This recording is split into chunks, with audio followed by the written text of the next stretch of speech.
রেলওয়ের রানিং স্টাফদের কর্মবিরতিতে ভেঙে পড়েছে রেল সেবা। সোমবার মধ্যরাতের পর থেকে রাজধানী ঢাকা সহ বিভিন্ন রুটে বন্ধ আছে সব ধরনের ট্রেন চলাচল। এতে চরম ভোগান্তিতে পড়েছেন যাত্রীরা।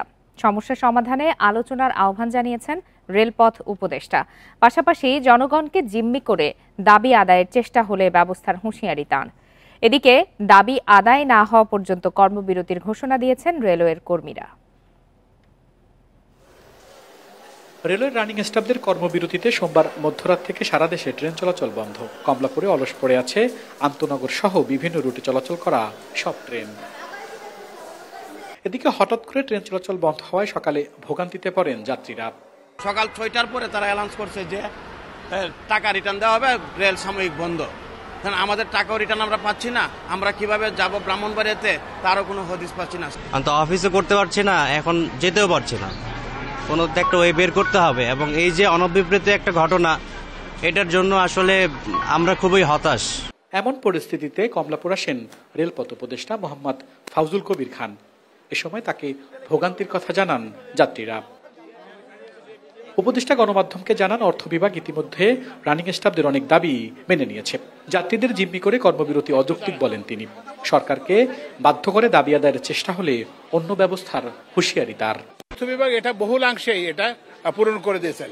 এত সত্ত্বেও যে তারা যে কর্মবিরতি রাখছেন এটা কিন্তু খুবই দুঃখজনক। এবং এটাতে তো অসুবিধা তো হচ্ছে সাধারণ যাত্রী সাধারণের। তা আমরা আশা করি তাদের যাত্রী সাধারণের এই কথা, অসুবিধার কথা বিবেচনা করে তারা কর্মবিরতি অবিলম্বে প্রত্যাহার করবেন এবং আলোচনায় যোগ দেবেন। এ বিষয়ে সচিবালয় অর্থ উপদেষ্টা বলেন, রেলের কর্মচারীদের যৌক্তিক দাবি পূরণ করেছে সরকার। দেশের অর্থনৈতিক অবস্থা বিবেচনায় এর বাইরে আর কোনো দাবি মানা সম্ভব না। তাদের যৌক্তিক যে সেগুলো আমরা দিয়েছি, তারপরে তারা কেন করেছে এটা তাদের ব্যাপার। কারণ হয় কি, প্রত্যেকেরই দাবি দেওয়া, একাধিক দাবি দেওয়া থাকে, তাই না? তারা বলেছে এই দিতে হবে, ওভারটাইম অ্যালাউন্স দিতে হবে, পেনশন।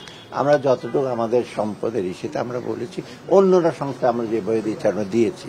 এতে তো মোটামুটি আমার মনে হয় একটা যুক্তি ছিল এবং আমরা দিয়েছি সুবিধা। এদিকে পেনশন ও আনুতোষিক সুবিধার দাবি নিয়ে গত 1 মাস আগে কর্মসূচি ঘোষণা করেন রানিং স্টাফরা। দাবি না মানা পর্যন্ত কর্মবিরতি চলবে বলেও জানান তারা। আমরা আন্দোলন করছি শ্রমিকের অধিকার নিয়ে। এখানে তো কারো আমরা পেটে লাথি মারছি না, কারো কোনো এজেন্ডা বাস্তবায়ন করছি না। টোটালি এটা আমাদের রুটি রুজির জন্য আন্দোলন করছি। কর্মীরা বলছেন 100 কিলোমিটার ট্রেন চালালে অতিরিক্ত টাকা পেতেন তারা, পেনশনও পেতেন অতিরিক্ত। তবে 2022 সালে সব সুবিধা বন্ধ হয়। আল আমিন হোসেন, ইন্ডিপেন্ডেন্ট নিউজ, ঢাকা। রেলওয়ের রানিং স্টাফদের ধর্মঘটের বিষয়ে আরো বিস্তারিত জানাতে এই মুহূর্তে রাজশাহী থেকে যোগ দিয়েছেন সহকর্মী মুস্তাফিজুর রহমান। মুস্তাফিজ, কর্মবিরতির কারণে ট্রেনের শিডিউলে তো স্বাভাবিকভাবেই বিপর্যয় ঘটেছে, কারণ মধ্যরাত থেকে এখন পর্যন্ত কোনো ট্রেন চলাচল করছে না। সাধারণ যাত্রীদের ভোগান্তি কেমন সেখানে?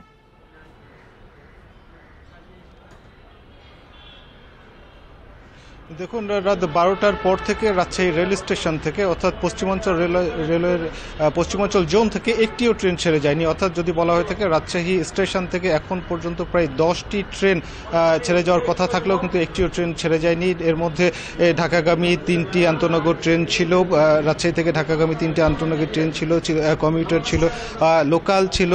এই ট্রেনগুলো কিন্তু এখন পর্যন্ত ছেড়ে যায়নি এবং পরবর্তী নির্দেশনা না পাওয়া পর্যন্ত আসলে রেল কর্মকর্তারাও রাজশাহীতে যারা রয়েছেন তারাও ঠিক বলতে পারছেন না আসলে কি করবেন তারা। এখন পর্যন্ত তারাও অনেকটা এই বিষয়টি নিয়ে বলা যেতে পারে একটি অন্ধকারের মধ্যে রয়েছেন এবং রেল কর্তৃপক্ষ বলছেন যে বিষয়টি পুরোটাই নির্ভর করছে এই যে তাদের কেন্দ্রীয় নির্দেশনা বা তাদের মন্ত্রণালয়ের নির্দেশনার উপরেই তাদের অপেক্ষা করতে হবে। ঠিক রেল রানিং যে রেল স্টাফরা রয়েছেন তাদের এই কর্মবিরতির ফলে ভোগান্তিতে কিন্তু পড়েছেন যাত্রীরা। আমরা সকালবেলায় দেখেছিলাম সকাল 6:30 থেকে ট্রেনগুলো ছেড়ে যাওয়ার কথা ছিল, পর্যায়ক্রমে ঠিক এই ট্রেনের যাত্রীরা কিন্তু স্টেশনে এসে ভিড় করেছিলেন এবং আমরা দেখেছিলাম সকাল 9টা পর্যন্ত প্রায় 4,500 থেকে 5,000 যাত্রী যারা তারা কিন্তু স্টেশনে এসেছেন এবং তারা এখানে অনেকটা বিক্ষুব্ধ হয়েছিলেন, কারণ অনেকেই পরিবার পরিজন নিয়ে এসেছেন এবং টিকিট কেটেই ছিলেন, তারা আগেই তারা টিকিট কেটেছিলেন, সেই অবস্থায় তারা এসেছিলেন এবং তারা অনেকটা বাধ্য হয়ে ফিরে গেছেন। যদিও এখানে রেল কর্তৃপক্ষ বলেছিলেন যে ট্রেনগুলো যাত্রা বাতিল করা হয়েছে সেই ট্রেনগুলো যারা অনলাইনে টিকিট কেটেছে তারা অনলাইনে তাদের টিকিটটাই রিফান্ড পাবেন, এবং যারা স্টেশনে এসে টিকিট কেটেছিলেন তারা স্টেশন থেকে সমপরিমাণে অর্থ তারা নিয়ে যাবেন, অর্থাৎ এখানে কোনো টাকা কাটা হবে না, এটি কিন্তু রেল কর্তৃপক্ষ বলেছেন। এবং এর মধ্যে আমরা দেখেছিলাম যে যারা যাত্রীরা রয়েছেন যাদের যাত্রা বাতিল হয়ে গেছে তারা কিন্তু তাদের সেই টাকাগুলো নিয়ে গেছেন। এবং এখন পর্যন্ত রেল স্টেশনে আমরা যদি বলি যে পর্যাপ্ত পরিমাণে আইন শৃঙ্খলা বাহিনীর সদস্যরা বা রেলের যে নিজস্ব নিরাপত্তা বাহিনী জানতে চাই, কমলাপুর রেল স্টেশনে আমরা দেখেছি যে যাত্রীদের জন্য বিআরটিসির বাসের ব্যবস্থা করা হয়েছে যাতে তারা নির্দিষ্ট গন্তব্যে যেতে পারেন। রাজশাহীতে কি সে ধরনের কোনো ব্যবস্থা এখন পর্যন্ত চোখে পড়েছে?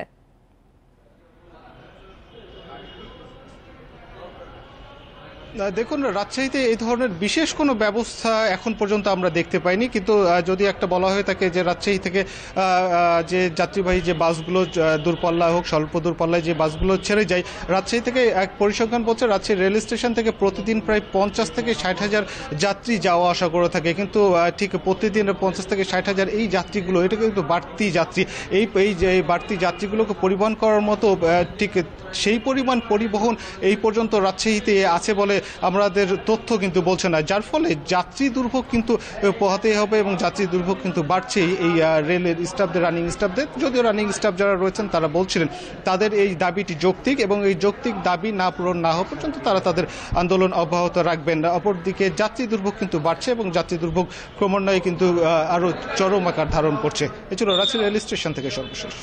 জানাচ্ছিলেন সহকর্মী মোস্তাফিজুর রহমান।